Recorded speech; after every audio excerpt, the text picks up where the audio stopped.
On this episode of The Trout Show, I'm sitting down with a fantastic guitarist out of Romania. His name is Alex Kilroy. He's been turning heads across Europe and beyond. From Bucharest stages to international festivals, Alex blends bluesy rock riffs with Eastern European folk influences in a way nobody else is doing. One of his tracks even features legendary country guitarist and vocalist Vince Gill. His latest album just dropped, and he's here to talk about his journey, his unique sound, and what's it really like building a music career out of Romania. So get yourself an adult beverage, sit back, and enjoy this episode with The Trout and Alex Kilroy. You're going to hear a lot from him. That's up next on The Trout Show. The stars align. A black cat just crossed my way. A reminder of You ever wondered what being truly rich really means? It's not just about money. It's the moments with people you love, chasing what lights you up, and knowing you're on the right path. At Edward Jones, their financial advisors take the time to understand what matters most to you.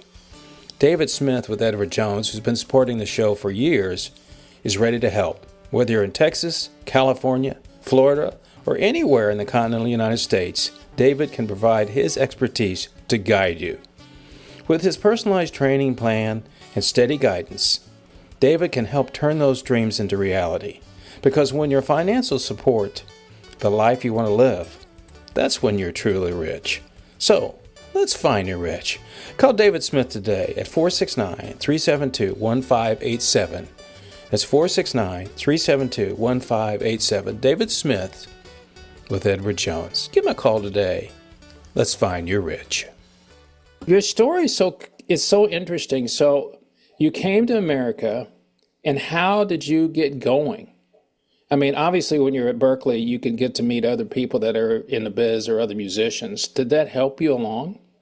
Yes, so that was my first contact with the United States, and I had my teacher, Jeffrey Lockhart, who was a mentor for me at that time, and we're still friends and we communicate. So he kind of showed me the ropes a little bit. He explained to me what it means to be a musician in America, and I met other students that we exchanged ideas, and they told me about their experiences playing in little bars and little clubs here and there. So that was my first contact. And then I went to see Tomo Fujita playing at a little blues club at a jam session, and it was my first jam session I've ever attended to in America. It was incredible. I didn't get to play that night, but I met a lot of amazing musicians, and I witnessed greatness. So after Boston, I went to visit my friends in Philadelphia. We have very good, they're Romanian. They're very good friends with my parents. They grew up together. They moved to America in the 90s. So now they're established here. So they were, they offered me a roof over my head, food and everything I needed, until I, see if America is what I really where I want to be. I knew that it's where I want to be since I was a child. I was sold. But that that was kind of the beginning. Now after I got accepted at Berkeley, and they gave me a scholarship. It was a half ride. I needed more money to actually go to attend because it was somewhere around $65,000, and I wondered how much it was. Yeah, around. I understand that today is even more expensive. Well, I'm sure. like, wow. Yeah. So my parents, in Europe, college is not that expensive, and they were not ready for such a big spend. So I had to kind of figure it out myself. Of course, they supported me very, very much. And I went to The Voice in Romania. So I went back to Romania to get the funds for Berkeley. So I did The Voice in Romania, and it was great. I was a finalist. I made it all the way through the final, but I lost right in the final, and I'm not laughing at you. I know. Yeah, I know a lot of people that have gone to American Idol. I know people that have gone to America's Got Talent. And I'm sure it's a lot different where your country is, where you grew up, because it's not as huge a production. No, it's not. It's not going to be as It's still a big production, but you're not competing against, I don't know, hundreds of thousands of millions, right? Yeah. But still, it was a good experience. And I made an impression on some Romanian artists and actors. So they put together a show. Although I lost, they're like, okay, let's help Alex still make his American dream come true. They put together a show for me. They called it Paid Forward. So we recorded a song and a music video that was blasted all over media at that time, and then we had a 4 hour long concert with a lot of Romanian, like my coach from The Voice came and sang a Hmm. song with Oh me, wow. actors. So it was a pretty cool, a lot of Romanian stars showed up to support me, which was an amazing thing, and I'm very grateful for that. Anyway, all the tickets profits went to me, and let's see if I can go to Berkeley. Unfortunately, the sum was not there yet, but I talked with my teacher at Berkeley. I called him and I told him, look, I did this, and that, but I still cannot attend because it's not enough funds. So he just told me, he's like, Alex, you want to play the blues? Just go play the blues. I mean, like, you don't really need to go to school for that. Just go out there and live your life and play in clubs and play for people. Go and learn. Learn that way. Pay So I'm your like, that's a dues. wonder, That's what we call it, paying your dues. the 10,000 hours, right? So I'm like, Yeah. okay. So what I did, I called Buddy Guys Legends. I was like, well, I have a US visa. I can go there anytime I want. So let me do this. So I called I was looking online for Buddy Guys Management, and I found Mark Maddox, who's the talent buyer at Buddy Guys Legends. So I pick up the phone and I said, hey, I'm John Smith. I'm Alex Kilroy's manager. I want to tell you about this kid, man. You're a smart man. I like you already. You're a smart man. So, because I'm like, how can I talk myself up, right? So I'm You like, you gotta can't. watch these Yeah. videos. He turned all the four chairs at the Voice. And he's coming on a tour in the United States. He really is, believe me. Love it. Anyway, I sent him the EPK videos and this and that, and I'm like, yeah, let's wait. I waited 1 day, 2 days. I'm like, he's probably never gonna get to me. Right. He did and said, how about August 18? I'm like, is this for real? Yeah, August 18. Perfect. He'll be there opening for Trombone Shorty, I think was the name of the artist. Yeah, I've heard of him. Um, yes. So I called my teacher at Berkeley and I said, look, I don't know anybody in the United States. I need a band real quick to put together for Buddy Guys. And he gave me the phone numbers of amazing musicians in Chicago. So I booked a plane ticket, and I was couple days, months later, I was in Chicago and we did the rehearsal. It was wonderful, and we went and played Buddy Guys Legends, and it was an incredible experience. And that was my first legit concert show in the United States. So that Not a was bad place to one. start. I've seen some videos with Buddy Guys just not long ago, and he's killing it. So the blues keeps you young. Well, and I figure he's one of these people, he'll probably be on stage when it kills over, which is what probably he wants anyway. Um, Yeah. so how long did it take you to get to the next, because I'm the next level, in other words, you were here and then you're trying to play around, you're getting the feel of how it works in America, which is playing a lot about that. Now, you came in before all the stuff that happens now, because now everybody, all the people with the labels all go to TikTok and they watch TikTok and they don't spend a lot of time going to It's bars and that's what they used to it's do. a lot about numbers Yep. nowadays. Yep. My start as a professional musician in America was soon after I got my what's called an O1B artist visa. Hmm. So after I did the Chicago thing, I met a guy there, and an incredible pianist, and he told me, "Look, if you really want to be a professional musician in America and live in America, this is the right way to do it." So I got a lawyer, and I put together like 600 pages. That was the longest EPK for the government to be like, "Okay, this is who I am, and this is what I do for real." Right. Right. And all the achievements and everything. So I was granted an O1B visa, which grants you 3 years to live in America. You get a social Hmm. security number. You can do, but you gotta keep with what you said you're gonna do. Music. Okay, Right. perfect. So I went to Philadelphia again to our friends, family friends, and I started playing, small bars around. But I'm like, okay, now I live in America. Like I have my guitars with me, my bag, my clothes. Now I got to make a living in some sort of way, and I don't want to do other jobs. I want to be a professional musician. Hmm. Philadelphia was not at that time. It was not offering enough gigs to sustain yourself. No, it's not. So It's not known for a town like that. No. Yeah. So then everybody was telling me about Nashville. I knew about Nashville growing Hmm. up, that it's a music city.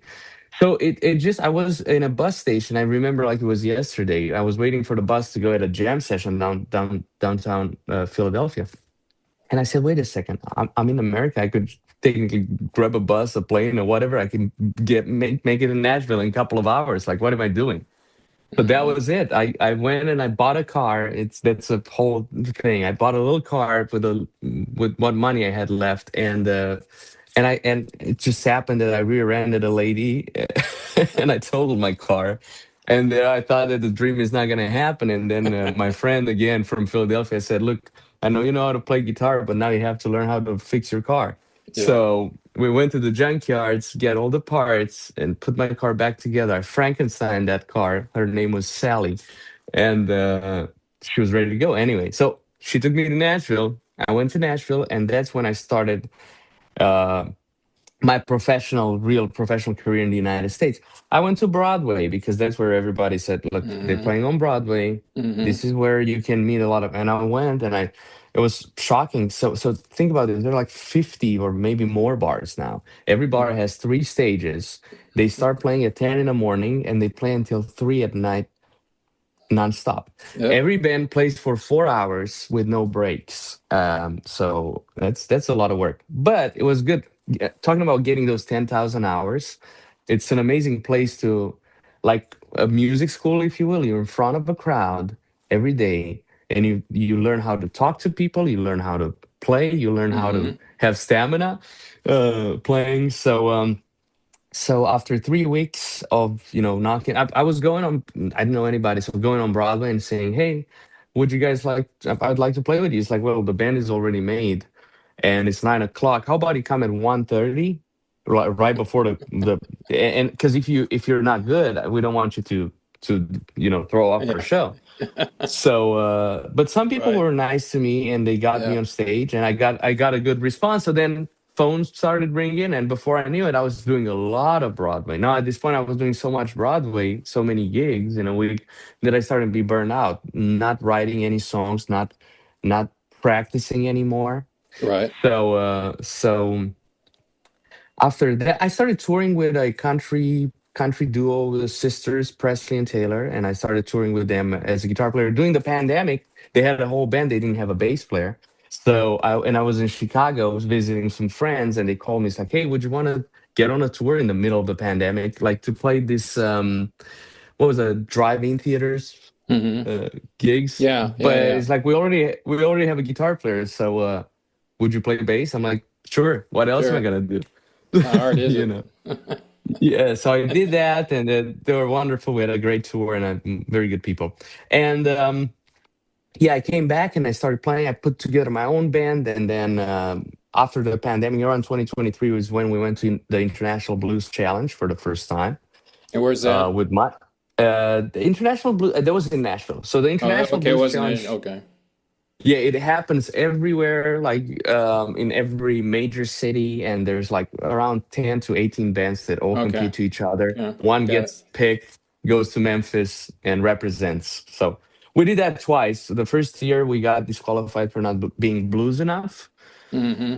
because I wrote some different songs, and but in the second year I wrote something more traditional, and we won, and we went to represent in Memphis. But in Memphis, again, we got disqualified for not being blues enough. So I'm like, I guess I'm just gonna make an album with this not blues enough sound.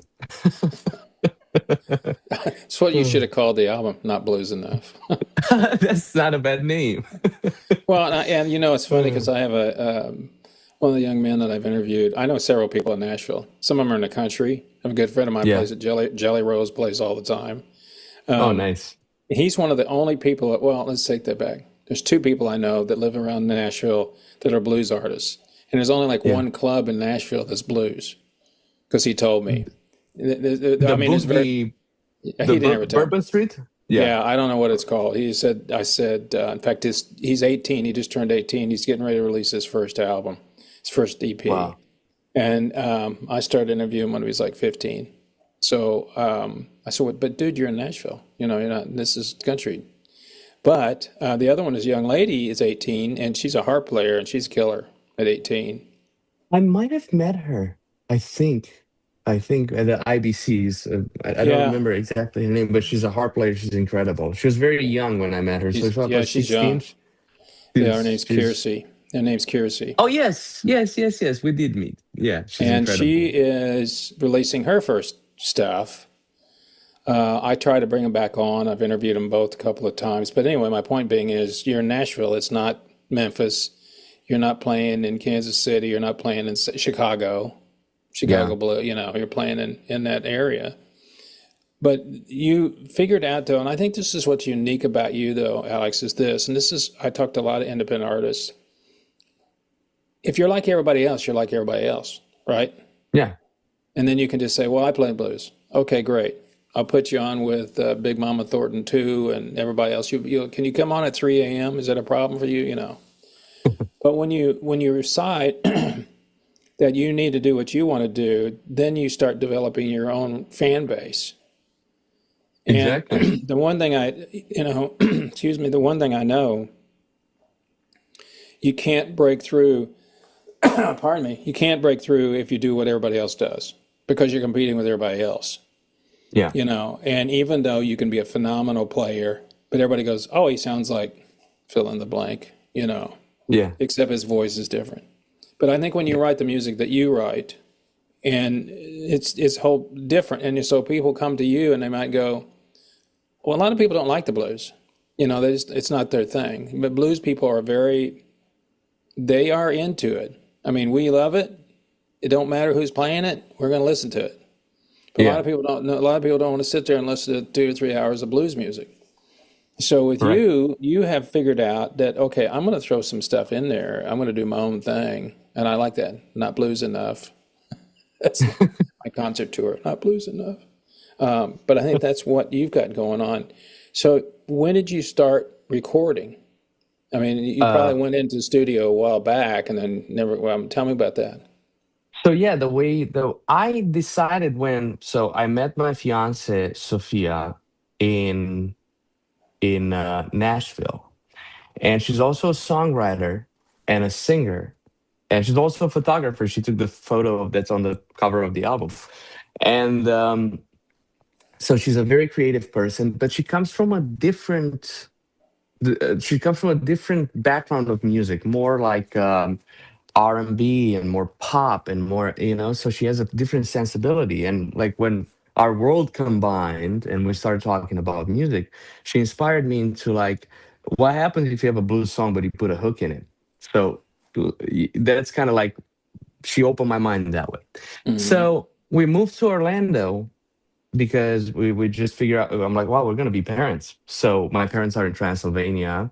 It's far away to go. Her parents are here in Florida. So I'm like, okay, let's move to be with the family and see what happens. So I kind of left Nashville, although everything was going great, gigs were, but I was also burned out, and always looking for a way out. So at that point, I'm like, wow, this is my chance to get out of here, in a Yeah, way. yeah, But yeah. I had nothing planned in Orlando. But I'm like, I'll figure it out. So I got here and I started playing little gigs and seeing, in the first week the music scene didn't impress me because there was great musicians, but nobody was like, they were just playing music to play music, not Well, it's because Orlando. It's a tourist spot. It's a it's tourist a town. tourist Yeah, spot. It's a little different than Nashville, where everybody wants. It's a different kind of fire, and yeah, I didn't yep. feel that here at first. So then I walked into a jazz club that's called Jazz Tastings, a beautiful club, and the musicians were just off the charts. I'm like, who are these people? Like, what's going on? Very R&B, gospel, and I started playing with them, and it was a different flavor of music that I've never experienced. So I mean, I experienced it listening to it, but I've never played it. So there was a new, and I got asked to play with them, and we started playing and touring around Orlando, and that's how I put my band together. I met my bass player Berlin, and then he asked me, he's like, "Hey, you wanna, we need a guitar player in church." And I always want to play guitar in an African American church because the spirit is so Gospel. powerful there, Yep. gospel, and everything is related in my. that's how I feel. Blues, gospel, it's all music. When it's like the soul, it's just we're all one. So I went and I started playing, and it was incredible. So we created this band. So back to how I wrote the songs, I realized now that I'm out of Nashville, I said I need to put an album out. I need to say what I need to say as an Hmm. artist. It's my time to say this. And having my daughter being born kind of gave me that input. It's like you either do it or you don't. Like you need to go for it. Yep. So I started writing. I started writing or finished writing songs that I wrote a while back, and I wrote a couple of them with Sophia. We co-wrote it. Break My Chains, like she came up with the chorus. So it's a it was kind of like for some of the songs was a family project, and yeah, together we created the songs. So now I was at the point where I had the songs. I had around 25 songs that I Mm. liked. Now I needed a budget. What happened right after the International Blues Challenge? I get a phone call from a producer from Nashville. His name is Tress Sasser, who happens to now be my producer. He's also a Texan. He was born in Texas, but now he lives in Nashville. So he called me. He's like, "Hey man, I'd love to produce your album."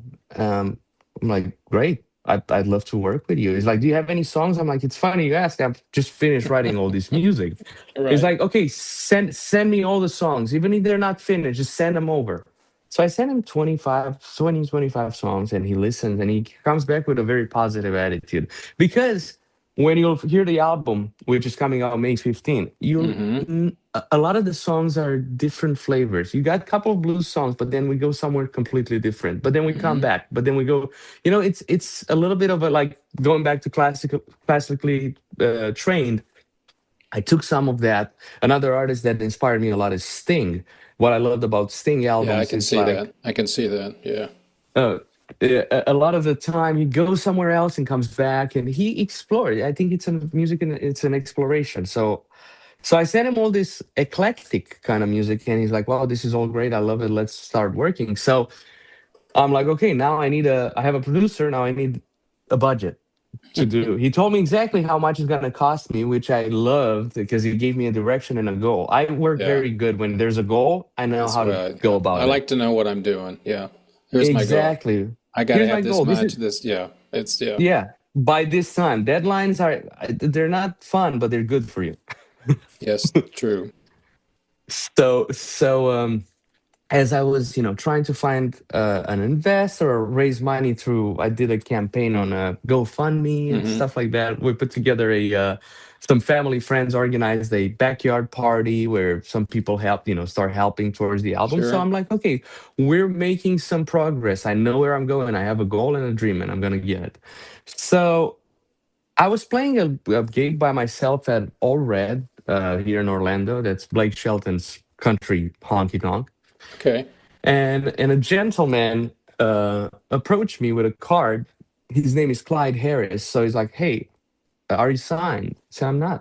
It's like, "Here's my card. Give me a call." And I gotta be honest. I got so many cards like that in Nashville. Then I called, and it led to nowhere. So I literally Yeah. threw it on the island at home, and I'm like, yeah, whatever. So I was cooking one night, and I just happened to see the card, and I'm like, I just wished, I'm wishing for this album to be a reality. What if this guy is the answer? So I called Clyde, and he's like, "Hey, I was just watching your YouTube videos." I'm like, Is he just making it up?" Because I called, I Hmm. don't know.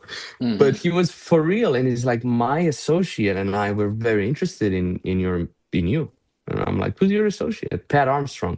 It didn't really ring a bell, but then I checked him out, and Pat Armstrong was the guy who signed Leonard Skinner, and he was the manager for Molly Hatchet and So he's Quiet been around a Riot. while. He knows talent. He's He, been around for a while. he, yes. So we had a meeting. He invited me to his house, and I went. And I saw all the gold and platinum records hanging on the wall, and I'm like, "Wow, this looks promising."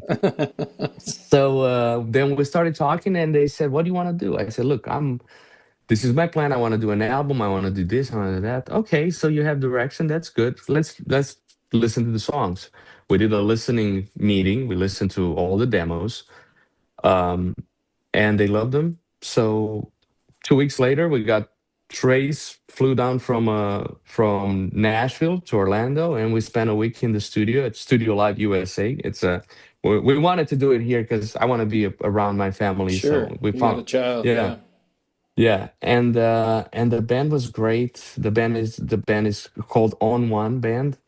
Um, they're backing me and they're incredible musicians. So we did it in about a week, and then with some other overdubs, maybe what, let's say 10, 12 days, we had an album done. Hmm. And then we sent it to mixing in Nashville at Joe Costa mixed it, and he did an incredible job. And then we sent it to Ted Jensen from Sterling Sound to Yeah. Sterling's master it. been around a long time. Sterling's been mastering stuff for a Yes, long time. Yeah. yeah, and a lot of great records Ted did, and that was incredible. And another great thing on the album that I'm very like, it's kind of a surreal thing that happened. I got the legendary Vince Gill to play a guitar solo on one of the songs I wrote, and that was just So did you run into him? I actually have friends of mine that actually know him pretty well, but I never met him. yeah. Was he in the studio or did somebody knew him? So I met him 3 years ago, maybe four now, So while I you when you're was in with Nashville. when I was in Nashville. I was doing a rehearsal at a place called Soundcheck, where a lot of the major country Right. acts rehearse. And the drummer came in, with his thing. He's just like, "Hey, man, Vince Gill is in the parking lot just hanging out." I'm like, "Vince Gill is in Vince Gill." Yeah. I dropped everything and I ran outside, and it was so crazy because I was just running because I grew up. My father loved Vince Gill, and I Oh saw all the wow. videos at Crossroads, and I learned, how to play like Vince Gill CD. Like I'm like, wow, he's really in the parking lot. So I just went to him. I got in front of him, and I'm like, wow, I didn't really rehearse anything I'm gonna say. So I was just like, honest. I said, "Hey, I'm Alex from Transylvania. I got to tell you, man, I love your music, and you inspired me." And he was so sweet. He's like, "Hey, nice to meet you. Let me introduce you to my wife, Amy Grant." And I'm like, "What, Amy?" Yeah. That's his That was wife. incredible. Yes, and he's such a humble, but incredible, down to earth human being. He's incredible. So the next day, he invited me. He's like, "What are you doing tomorrow?" I'm like, "Nothing special." He's like, "You want to come to our Christmas rehearsal?" So I went the next day back to sound check, and I spent the whole day with them, and I saw the whole show, and we either like we had lunch together. It was surreal. I'm like, Pretty wow. surrealistic, wasn't it? The whole time. Yes. You're And sitting I there and didn't you're thinking, this is and I Vince didn't Gill. want to, yeah, and we're talking about gear, and we're talking about I'm telling him my story with Transylvania, with Berkeley, with all that, and he's actually listening and asking questions. I'm like, what a nice guy. And I never, I didn't want to at the end be like, "Hey, can we take a picture?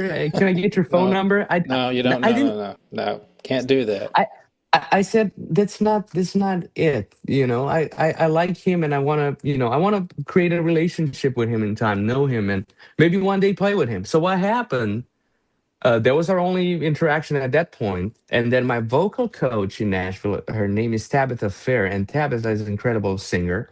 And she just happened to know everybody in the industry because she's such a good singer. She was the background vocalist for Kennedy Center Honors for about 16 years. Oh wow. She toured with Sting. She toured with everybody, What's her really. name? And What's her name? Tabitha Fair. But yeah, she was my vocal coach. She's also the one that made she introduced me to my fiance. She's an incredible artist and an incredible person. And I called her and I said, "Look, I have a crazy idea. I want to put together a show at Third and Leslie in Nashville because I just saw Vince Gill playing there, and I already talked about it all like an original showcase, and I'd love Vince Gill to come play a song with me." I'm like, it's crazy, but I'd like to get in touch with him. She asked me, "Does he know you?" I'm like, "We met," and I told the whole story. He's like, "Okay, let me Does give he him a know call." you? Oh yeah, we're close. We're We had lunch close, together. but yes, but she calls That's not him, and lying. It's true. it's You sat right it's next to me. true. Yeah, we spent a whole day together. And then that she calls Vince and gave me his number, and I called him. He didn't answer. But later that day, I get a phone. It said Vince Gill calling. I'm like, that's incredible. So I answer and I say, "Hey Vince, Alex. Yeah, Alex, how are you?" He remember everything. I'm like, wow, that's incredible. Um, I would like to have you come play a song with me at Third and Lindsley. What date? I gave him the date. He's like, let me check. He's like, man, I'll be with that band, the Eagles, that day. I'm Yeah, like, well, can you I got a little can you gig, but can you tell Don Henley you cannot make that one? yeah, you don't tell Don So Henley anything. Yeah. no, you don't. But there was so that was how we changed phone numbers. Now a year later, I put out a song that I co-wrote with Sophia Angel, and I recorded in Nashville in the studio. And I'm like, you know what? I don't usually do this, but like let me send it to Vince and see what he thinks about it. Send him the song. For about 3-4 months, I didn't hear back, and I'm like, yeah, that was not a good idea. but but then he calls me back and he's like, hey Alex, sorry, I just saw your text. He's busy, right? So Yeah. he's like, man, the song is great. It's like you're playing your brains off or something like that. I was like, wow, that's a real moment for Vince to compliment my playing. It was incredible. So then we keep talking, and the day we moved out of Nashville, he was the one to send me off to Orlando because him and I and my fiance we had breakfast together at a cafe in Nashville. So then, couple of months later, he calls me out of the blue to see like how is Orlando treating you, and I said Mm. it's good, but since I got you on the phone, let me ask you something crazy.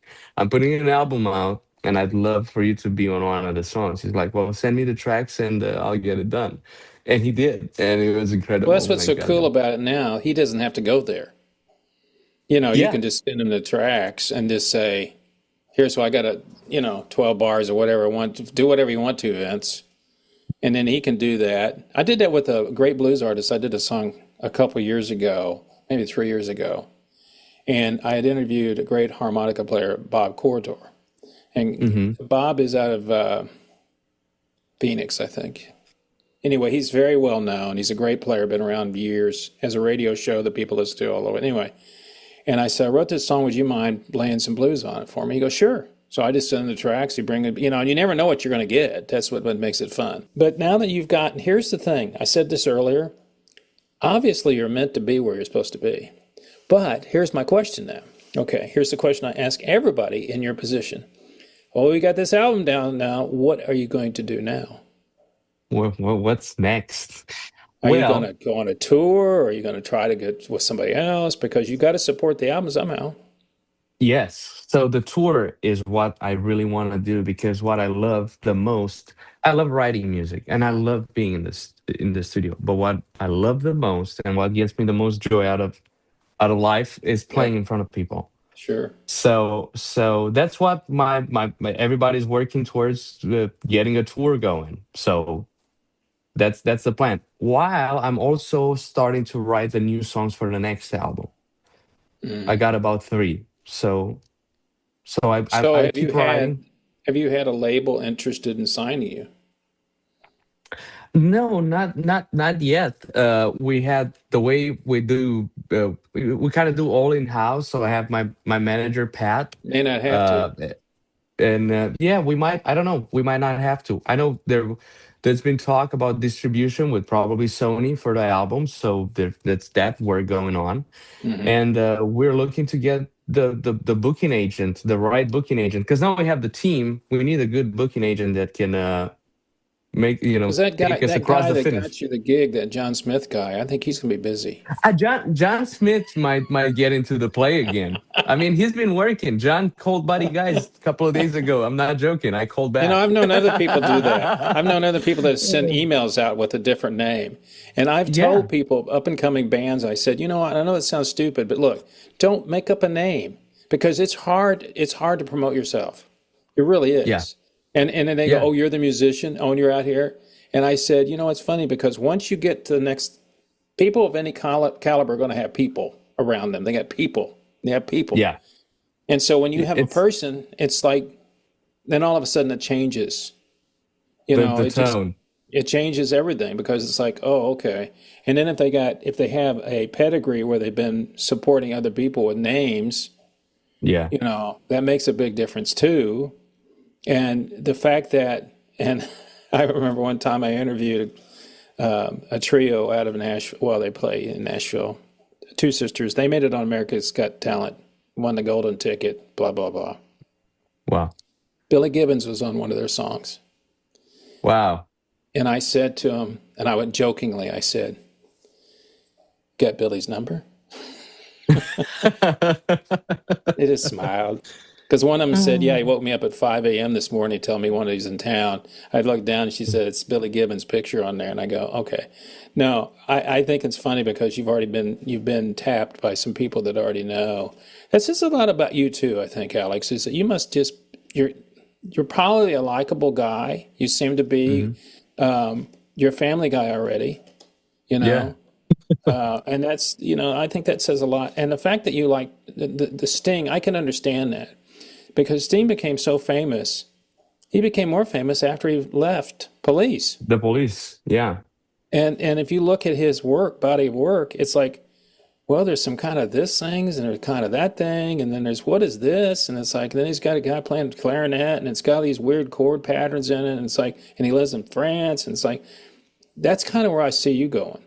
Now, the good news about labels is they have money, and they can help you. The bad news is they control your life. Because I know people that's like, and I've known people, you may not know this, statistically, 40% of the music now coming out is independent artists. They're not using labels anymore.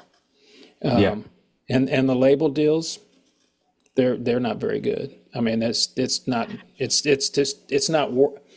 used to be everybody got treated fairly, as fairly as they could. There's still record labels.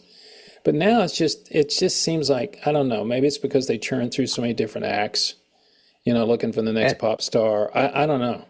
And the streaming services kind of changed the game a lot. Yeah. And now the label wants you to do all the work. Like, get yourself famous, and then we'll sign you. But when I get there, I don't want to sign with you anymore. Like, why should I? Remember, I was starting a company up a few years ago, and I was looking for some money, substantial amount. The guy says, "Well, if you get to this level, I can give you the rest of it." I'm going like, I need your money to get to that level. I mean, we're talking about several $1 million. And I'm going like, if I could get there, why am I talking to you? Yeah. It's like you're talking about with the labels. It's like, get where you are. Get 300 million people following you on whatever socials you got. People are listening to everything you say. And we're interested in signing you. Well, at that point, I don't need you anymore. I bet there's some good deals and some kinds still being signed somewhere. Probably with the smaller labels. I was told years ago by people in the music industry, because as I said, I've interviewed a lot of young artists, and I have to talk to their parents and try to give them some kind of semblance of guidance. Direction or guidance, yeah. And I always tell them, I said, never spend any money. You don't need to. If you got the talent, they'll want to support you. Just like those guys that you mentioned earlier. Yeah. They already knew it. They saw talent. And if you see talent, I think they do it for two reasons. If I was in their position, I would go, okay, first off, I like you as a person. Secondly, I like your music. And third, we can make money off of them. Yeah. What's wrong with that? That's America right there, brother. Well, yeah, it is. Well, there's nothing wrong with that. If you're creating money, creating wealth for everybody, that's fine. So I have to ask you too, were you brought up speaking English? Was that second in school for you? What do they speak over in Romania? What language? Romanian.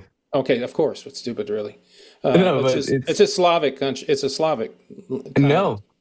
It's interesting. Romania is like the fifth romantic language. It's like a Latin language it's like an island in a pool of Slavic speaking countries.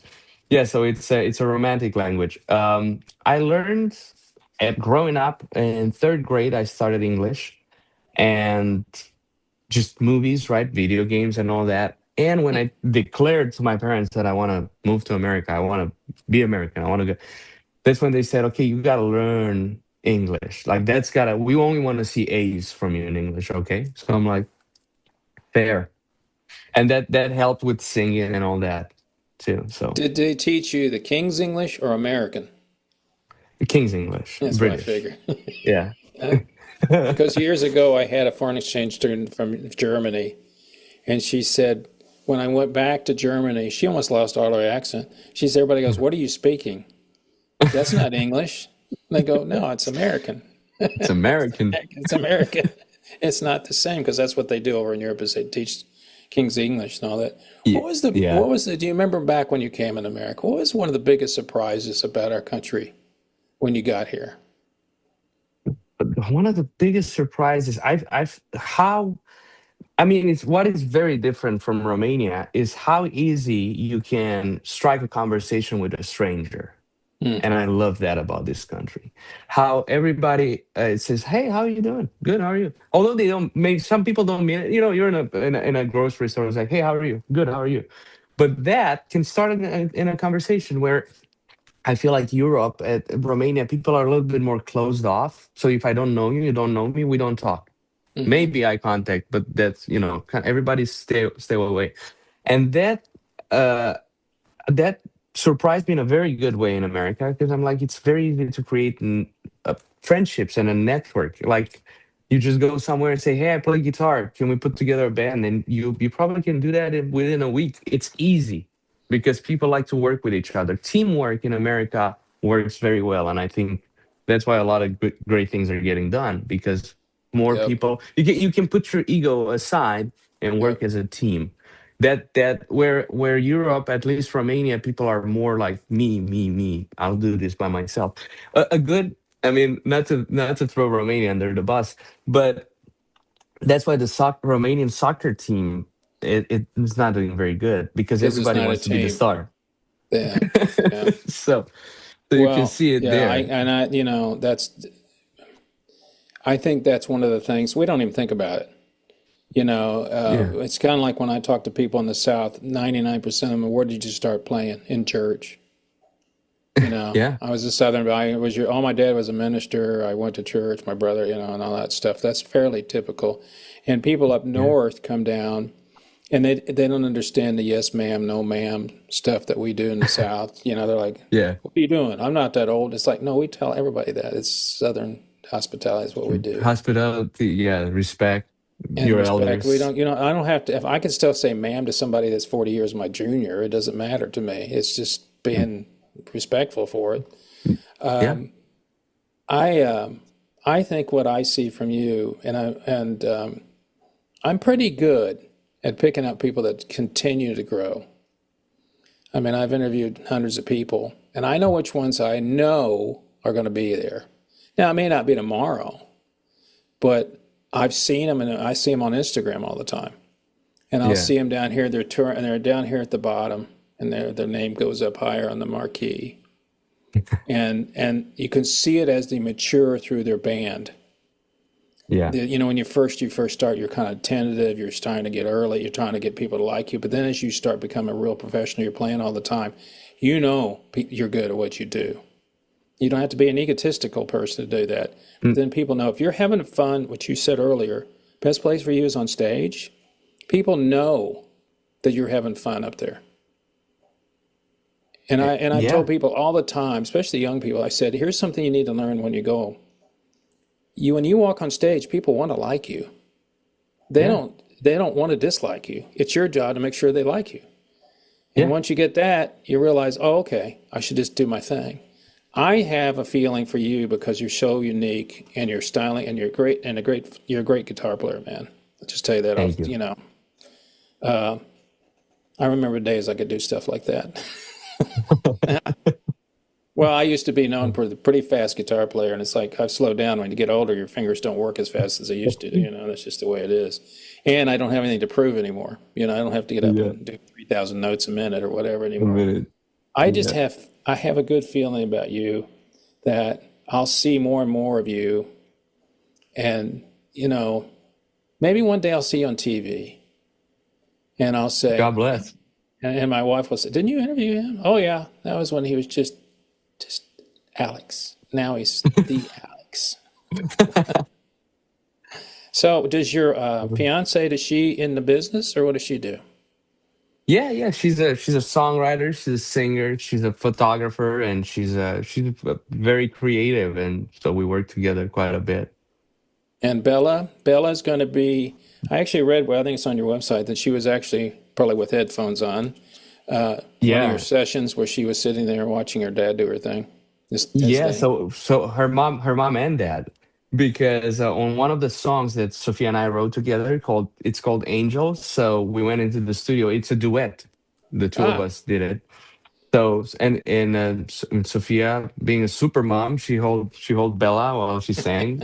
Yeah, so Bella was, that's pretty sweet. and it's very sweet. And the fact that Bella didn't cry or didn't talk during the recording, I mean, like, this is a studio microphone, and she was like, just she knew what's going on. Yeah, and we know how sensitive So they are. We know how yes, sensitive they are because I remember the first time I put in front of it, and I went, "Oh man, I got to get better real quick." I do want to, and I want to end on something. It's probably not pleasant for you, but I want to talk about it. I yeah, understand your father passed away this year, yes, and it's he a month did have ago. the. Hold on, I'm sorry to hear that. Thank you. But and I did see where he actually got a chance to listen to your record before he passed on. Yes. Yes, and my father was he was my what he was a guitar player. He was a music manager, so he was and he had great ears. He could hear everything very, very well, and he was my biggest critic growing up. I remember as a child we had a Stevie Ray Vaughan tribute band, and we're playing, and everybody's clapping. I'm looking in the audience. He's like, "Wow, this is great!" Woo." And then I see my dad next to the soundboard like this. And I'm like, what happened? And then my energy would be like, oh my God, did I mess up? What happened? He was always proud. But after the shows, he would film it, we would watch it. That was not good. Why did you say that? Shorter pauses there, too long of a solo. You got lost there, So so growing up, I'm like, this is a good song, but your voice doesn't, it's too high, low range, always like that. So it was hard to please him. But this album, I didn't tell him anything about it. I mean, I did tell him a lot about it, but he didn't hear anything until I got it mastered. Oh wow, that's cool. Yeah. So I send the masters, and then he loved it. And he's like, okay, this one is good. So it was a beautiful moment and I was in Romania when that happened, and we got to listen to a couple of the songs actually together in the same room, because I think one of the, in a way, prices to pay to be in America was to not see my parents that much. So Yeah. it's, as much as I wanted to. But my mother supports me very much. I mean, thank God for FaceTime and all that, because Oh yeah. we're always talking, and Well, but that's a great thing because you can still see her as much as you can. I mean, one of the disadvantages of me is I rarely get to meet people I see here. oh yeah. Unless they come through Dallas, and I always tell them the same thing. Okay, I'm on the list. Yeah, you're on the list, Rick. Okay, okay. Well, yeah, I'd love to. I'd love for us to meet at some point. I'd love to. I went to Dallas. I played there one time in Roy City at a big barbecue, Oh, like a that's big yeah. uh Suburb honky out tonk. here. Have a good day. Thank you Have so a good much. night. See ya. You too. All Take right, care. take care. Bye Bye bye. bye.